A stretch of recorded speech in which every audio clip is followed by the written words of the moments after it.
सभा मंडली, आदरणीय विचारक मंडली, मेरा नाम श्रीमान अर्पण प्रसाद पाढ़ी है। मैं चौथी कक्षा में पढ़ती हूँ। सबसे पहले मैं आप सभी को प्रणाम करता हूँ तथा यह कहने का अवसर देने के लिए आप सभी को धन्यवाद। आज मैं एकलव्य की गुरु भक्ति के बारे में कुछ कहना चाहता हूँ। उसमें कोई त्रुटि हो तो मुझे क्षमा करना। गणति शिक्षति करना योजनामृतमिति गुरु, अर्थात जो शिष्य के कानों में ज्ञान रूपी अमृत का सिंचन करता है वही गुरु है। अज्ञानतिमिरान्धस्य ज्ञानांजन शलाकया चक्षुरुन्मीलितं येन तस्मै श्री गुरवे नमः। गुरु को नमणि बनर गुरु ही साक्षात ईश्वर। गुरु ब्रह्मा गुरु विष्णु गुरुदेव महेश्वर, गुरु साक्षात परम ब्रह्म तस्मै श्री गुरवे नमः। आज इस तरह गुरु शिष्य परंपरा को निभाने के साथ साथ मैं एकलव्य की गुरु भक्ति के बारे में कुछ कहना चाहता हूँ। एकलव्य द्वापर युग में कौरव और पांडवों के समकालीन थे। हरिवंश पुराण के अनुसार एकलव्य श्री कृष्ण के संगे चचेरे भाई थे, जिनका पालन पोषण निषाद राज हिरण्यधनु ने पुत्रवत किया था। वनवासी जाति में पोषण होने के कारण बालक एकलव्य का जीवन वनांचल में हुआ था। गुरु द्रोणाचार्य कौरव और पांडवों को शास्त्र और शास्त्र दोनों की शिक्षा दिया करते थे। एकलव्य ने गुरु द्रोणाचार्य की बड़ी प्रशंसा सुनी थी। धनुर्विद्या में सर्वश्रेष्ठ आचार्य के रूप में गुरु द्रोणाचार्य की दर्शनों की तीव्र अभ्यास एकलव्य के मन में थी। अतः एक दिन उसने साहस पूर्वक इंद्रप्रस्थ में प्रवेश कर गुरु द्रोणाचार्य से निवेदन किया, मैं श्री चरणों के समीप रहकर धनुर्विद्या का शिक्षा लेने आया हूँ।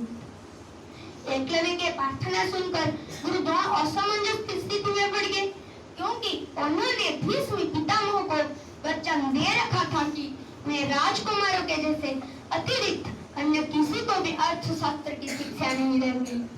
अतः अत्यंत वेदना के साथ उन्होंने एकलव्य को शिष्यत्व प्रदान करने से मना करना पड़ा और निराश होकर लौट आया। उसने मन में निश्चय किया, मैं गुरु द्रोणाचार्य से ही धनुर्विद्या शिक्षा कर रहूंगा।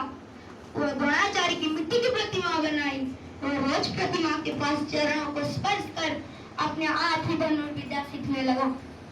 वह मानता था गुरु द्रोणाचार्य जी उसे विद्या सिखा रहे हैं। इस तरह काफी समय बीत गए। अब एकलव्य विद्या में पारंगम हो गया था और आत्मविश्वास भी बढ़ गया था।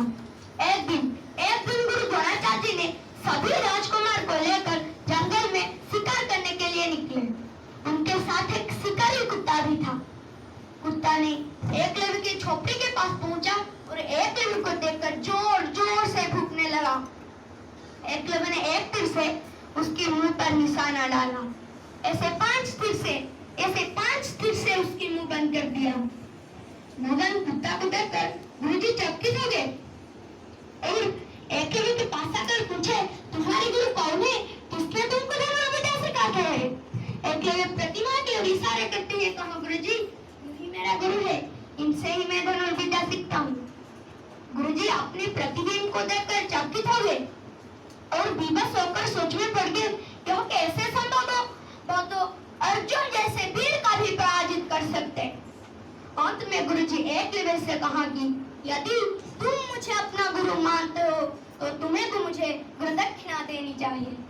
एकलव्य बहुत खुश हुआ, तुरंत बोला, मांगिए गुरुजी, आप गुरु दक्षिणा जो भी मांगेंगे मैं आपको दूंगा। गुरु द्रोणाचार्य जी ने तुरंत कहा, तो फिर गुरु दक्षिणा में मुझे दाहिने हाथ का अंगूठा ही दो। उस वीर गुरुभक्त वनवासी किशोर के चेहरे पर दुख की एक रेखा तक प्रकट नहीं हुई। एकलव्य बिना कुछ बोले अपना दाहिने हाथ का अंगूठा काट कर गुरुजी के चरणों में रख दिया। एकलव्य का यह बलिदान देखकर सभी राजकुमार आश्चर्य हो गए। गुरुजी ने आशीर्वाद देकर कहा, एकलव्य तुम एक श्रेष्ठ धनुर्धर के रूप में परिचित हो गए और सभी दुनिया तुम्हारी ओर सगान करेगी। एकलव्य ने गुरु द्रोणाचार्य को प्रणाम किया। अपने अविचल तथा सतत अभ्यास के कारण एकलव्य महान धनुर्धर हो गया। लेकिन ज्यादातर लोगों को लगाते हैं अंगूठा काटने के बाद उनकी विद्या व्यर्थ हो गई थी, जबकि ऐसा नहीं है। अंगूठा न होने के बाद भी सर्वश्रेष्ठ धनुर्धर कहलाए उन्होंने एक नई तकनीक आविष्कार किया जो आज भी अपनाई जाती है। या आज हम किसी ओलंपिक खेल या किसी भी जगह पर अपार्चरी गेम देखेंगे तो वहाँ पर अंगूठा का प्रयोग किया ही नहीं जाता।